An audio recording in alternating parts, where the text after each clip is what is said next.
কাশ্মীরে অমরনাথ যাত্রার সময় কার্গিল যুদ্ধে অংশ নিয়েছিলেন আমাদের ছাত্র। তারপরে বাড়িতে এসেছিলেন। বাড়িতে আসার পরে কিছুদিন ছুটিতে থাকার পর তাকে আবার ডেকে নিয়ে যাওয়া হয় অমরনাথ যাত্রীদের নিরাপদে পৌঁছল। উনি সেদিনটা ওনার যে বস তাকে অতর্কিতে আক্রমণ করে জঙ্গিরা, এবং উনি দুটো জঙ্গিকে আমাদের এই ছাত্র খতম করতে পেরেছিল। তারপরে পেছন দিক থেকে তাকে গুলি করা হয়। 2 তারিখে জুলাই মাসে 2002-এ উনি বীর শহীদের মৃত্যুবরণ করেন। 3 তারিখে তার দেহ এখানে এসে পৌঁছয় এবং তাকে সমাধিস্থ করা হয়।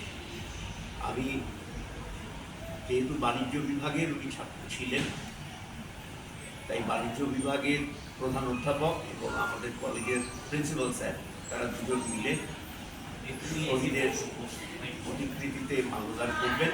তারপরে আমরা যারা আমাদের সিনিয়র টিচার তারাও মাল্যদান করবেন।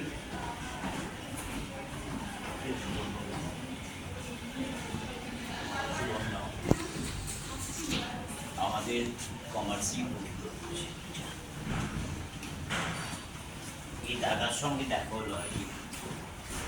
আমাদের প্রাক্তন অধ্যাপক, দীর্ঘদিন এনসিসির যিনি আধিকারিক এবং বর্তমান এনসিসির যিনি আধিকারিক, প্রাক্তন আধিকারিক মোহাম্মদ আকবর হোসেন, বর্তমান আধিকারিক আমাদের শফিউল স্যার, এরা দুজন মাল্যদান করবে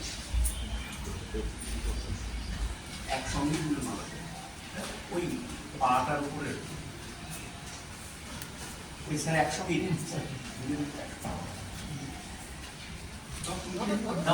एक साथ हंसी क्लैप शुरू कर।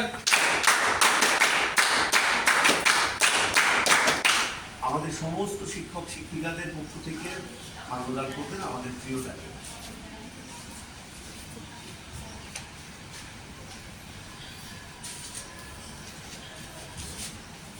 एक साथ हंसी क्लैप शुरू कर। এনএসএস এর এবং এনসিসির একটি ছাত্রকে এগিয়ে আসতে বলবো। এনএসএস এর পক্ষে একসঙ্গে করে সরবে।